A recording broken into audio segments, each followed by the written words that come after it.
oui, ça va très bien. Moi, je suis née à Paris 11e et je suis née le 8 décembre 2002. Je suis venue à Nantes directement après ma naissance. Et je suis repartie à Paname 10 ans et je suis revenue. 4 ans, pardon. J'y suis restée 10 ans ici, je suis partie 4 ans et je suis revenue là, il y a 4 ans.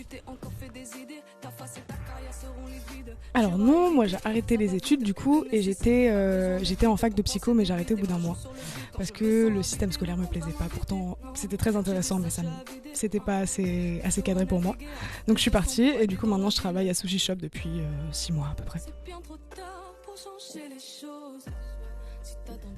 Très longtemps. Ça fait super longtemps. J'ai commencé la musique par écouter mon oncle, parce qu'en gros j'avais un oncle qui m'a appris la musique justement. C'est lui qui m'a mis sur le chemin, tu vois.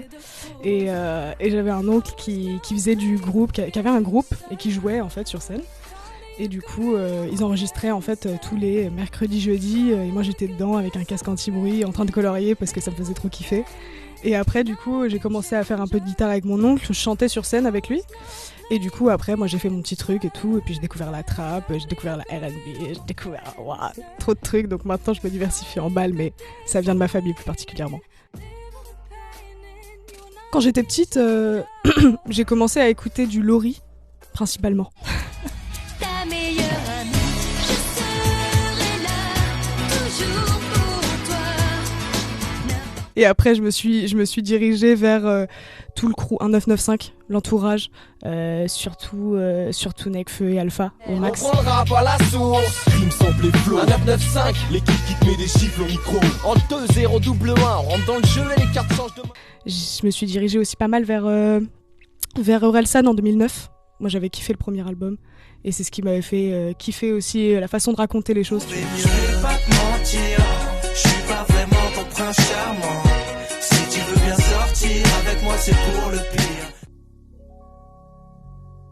J'en ai même 2 perdus d'avance d'Orelsan 2009. Un album que j'ai saigné plus que tout. Et Feu de Nekfeu bien sûr, qui restera avec le Black Album, les 2 meilleurs albums de Nekfeu pour moi, à ce titre aujourd'hui. Le dernier son, Belle Somme, de La Fève. Espion peu 10, t'inquiète ta silhouette dans la brume épaisse. Mon frérot, rien ne change, j'ai des occasions et le temps qui passe. Je me souviens bien que j'avais besoin, y'avait personne. Parce que là, je me suis mis trop en retard sur La Fève. Ça fait des semaines qu'ils m'en parlent, des mois, tu vois. Et là, je viens d'écouter et je viens de capter que c'était une petite dinguerie. Alors, ce qui m'inspire le plus, par contre, dans ma musique, tu vois, ça va être autre que ce que j'ai commencé à écouter. Et ça va être plus, du coup, aujourd'hui, ça va être du Mahalia.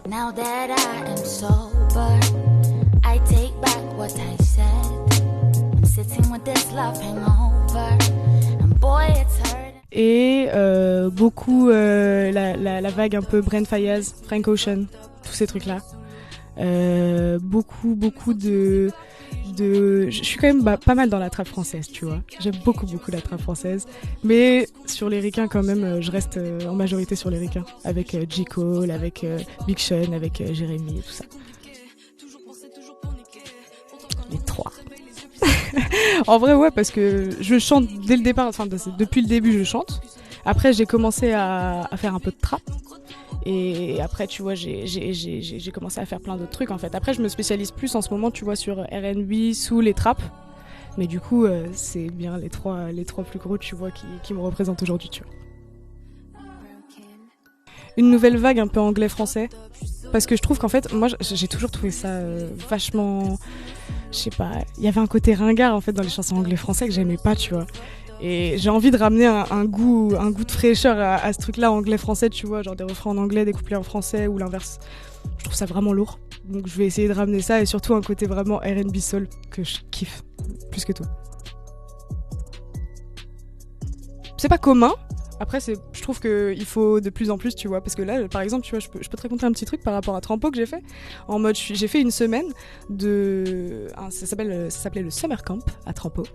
Et en gros, c'était donc une réunion de 12 filles qui venaient du coup pour rapper, pour enregistrer, pour avoir des intervenants qui viennent pour nous expliquer des trucs sur du management, sur plein de choses qui ont été des richesses pour moi que je n'avais pas depuis beaucoup de temps et qui m'ont donné surtout la déterre d'avancer.